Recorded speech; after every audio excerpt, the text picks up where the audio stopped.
অবশেষে ৬ শতাধিক ফিলিস্তিনি বন্দীকে মুক্তি দিল ইসরায়েল। চুক্তি অনুযায়ী আজ ভোরে ইসরায়েলের কারাগার থেকে মুক্তি দেওয়া হয় তাদের।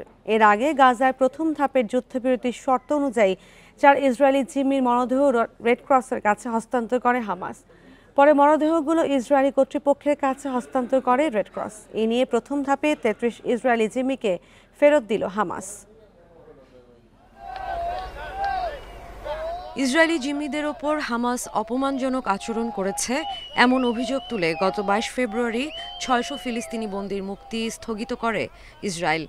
পরে মধ্যস্থতাকারী দেশগুলোর উদ্যোগে গাজা যুদ্ধবিরতি চুক্তির সর্বশেষ অচলাবস্থার অবসান হয়।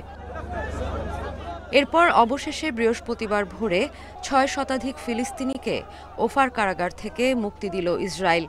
রেড ক্রসের সহায়তায় ৬০০ ফিলিস্তিনি বন্দীকে প্রথমে নেওয়া হয় রামাল্লায়। এরপর দক্ষিণ গাজার খান ইউনিসে পৌঁছায় বন্দীদের বহনকারী ১২টি বাস। বন্দীরা গাজায় পৌঁছানোর পর উল্লাস করেন ফিলিস্তিনিরা। অনেকেই এ সময় আবেগ আপ্লুত হয়ে পড়েন। প্রথম ধাপে সব মিলিয়ে মুক্তি পাচ্ছে প্রায় ১৯০০ ফিলিস্তিনি। এখনও ইসরায়েলি কারাগারে বন্দী রয়েছে আরও প্রায় ১০,০০০ ফিলিস্তিনি। এর আগে গাজায় প্রথম ধাপের যুদ্ধবিরতির শর্ত অনুযায়ী ৪ ইসরায়েলি জিম্মির মরদেহ রেড ক্রসের কাছে হস্তান্তর করে হামাস। পরে মরদেহগুলো ইসরায়েলি কর্তৃপক্ষের কাছে হস্তান্তর করে রেড ক্রস। আনুষ্ঠানিকভাবে এসব মরদেহ শনাক্তকরণের প্রক্রিয়া চলছে।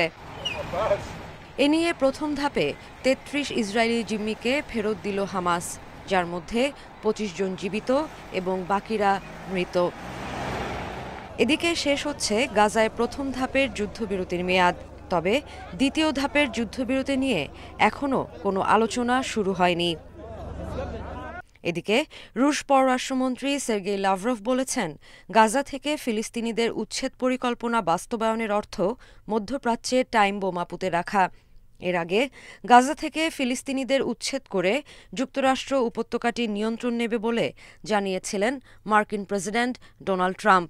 তার প্রস্তাবের বিকল্প খুঁজতে কাজ করছেন আরব নেতারা। Sadia Afrin, independent news.